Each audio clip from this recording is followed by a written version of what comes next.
Hello po, Tita Darlene. Hello po, Tita Darlene. Thank you so much po. Hello, it's me, Darlene Vlog.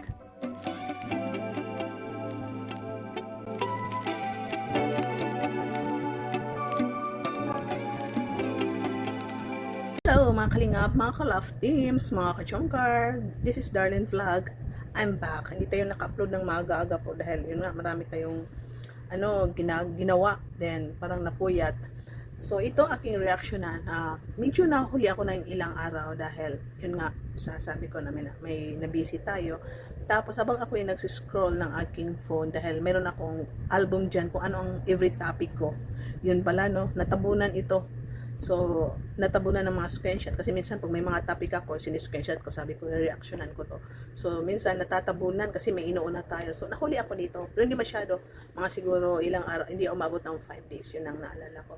So, ito reactionan natin itong si Jomar, no? Na in-interview ni Kalingap Hana. So, tingnan natin sa comment section, minsan sa ibang vlog na si Jomar is nabash dahil sa sinagot niya na noong noon pa, no?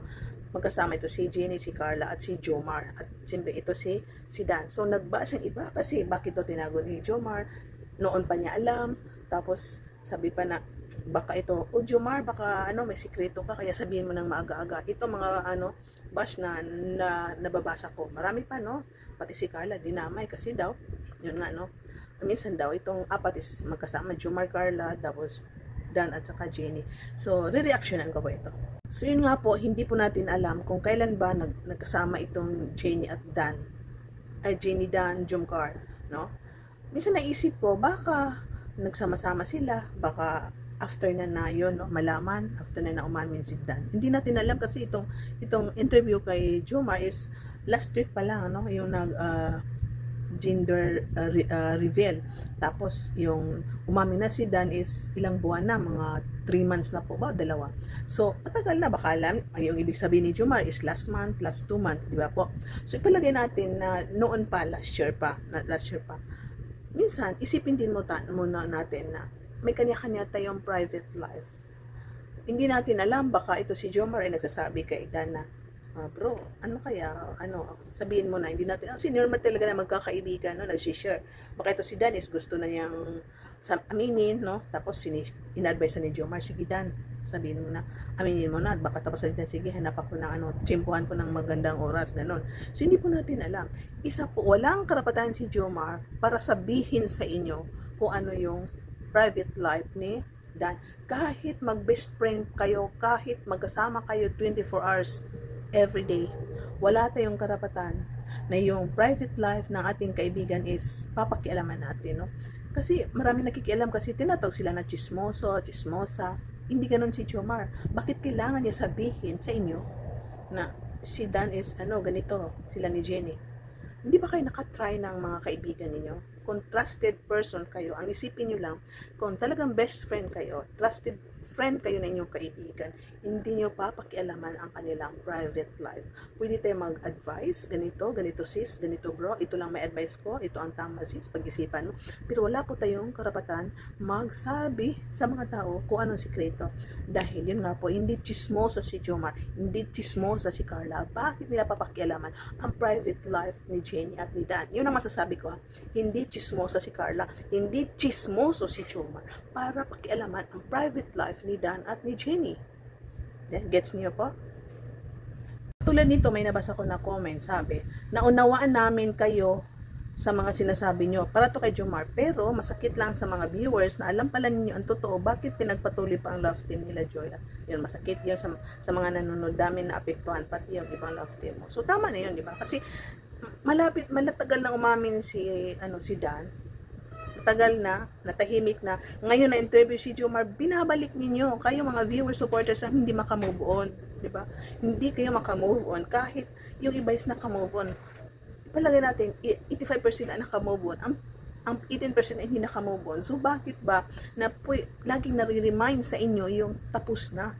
Yung tapos na po, di ba? Umamin na, humingi na ng tawad, tapos na. Tapos bakit nyo rin-remind? I-remind natin yung tao kung gumawa ulit ng bagong kasalanan. Pero pag tapos na, yun nga po. Isa pa, bakit ba sabi na, sinasabi niyo na kayo sa comment dito na, bakit pinagpatuloy pa ang love team, no? Alam mo naman ni Jomar. Yan ang karapatan nga ni Jomar, no? Anong karapatan ni Jomar? At si Rab, yun ang sabi ko na si Rab, baka hindi rin niya alam, no? Baka hindi rin niya alam. Nalaman niya yung palapit-palapit na, tapos gumagawa rin sila ng chimpo para iyon. Matapos, so move on na po kayo. Sa susunod, meron naman bagong interview kay Jomar. Tapos madawit ang Dan, no? Tapos isisingit na naman ninyo yung tapos na. Tapos isisihin nyo yung iba na kahit tapos na hindi yan ang topic. Gender reveal sa anak ni Dan.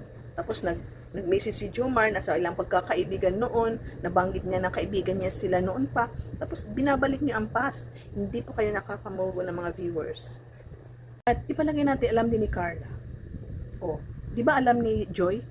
So, kung may alam si Carla, mas lalong may alam si Joy. Di ba? Kasi nagkasundo sila nila.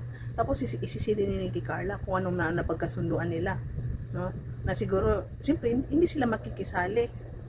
Bakit ba yung binabas ninyo yung Jomcar na hindi lang sila nagsabi sa sikreto ni Dan, ang binabas ninyo na pinagtatakpan. Move on na po kayo. Tapos na po yan. Nagsuri na si Dan, umamin sa kasalanan niya. Ito si Joy, alam naman niya lahat. Tapos na. So paano kayo makamove on? Kahit tapos na, tapos may mga bagong mga interview na dadawit. Ang mga, siyempre sa mga interview, may mention ng mga binabalik ninyo ang tapos na. Wala na, masaya na si Dan. Magkakaanak na sila ni Jenny. So, ang Dan, Joy is tapos na. Pero yung friendship ng Dan at saka Joy is okay lang. Okay lang itong mga yun sa kalingap at saka beneficiary. Sumubo na po tayo. Huwag natin sisihin ang Jomcar kung hindi sila nagsalita. Huwag natin sisihin ang Jomcar kasi magkakaibigan po sila. Ilagay nyo sa self ninyo. Yun nga po, meron kayong kaibigan, may tinatago. Kailangan ba pakialaman yung mga past nila, kung anong mga personal life nila. Yun, di ba? Ang may karapatan mag-reveal, magsabi ng kanilang mga problema sa kanilang personal life is yung tao, katulad ni Dan. Katagalan, umamin siya, di ba? Tapos sabi niya na, ay kaya umamin kasi may nag-post, nabasa. Nagkataon din na nauna yung post, pero may balak po si Dan na umamin, di ba? Umamin na siya. So yun nga po, sasabihin ko si Carla hindi chismosa, si Jomar hindi chismoso, para pakialaman ang Dan at saka Joy at saka Jenny, para ipahinto ang love team po. Wala po silang kasalanan. So tama na po ang pagkakabasya niyo po. Okay ba?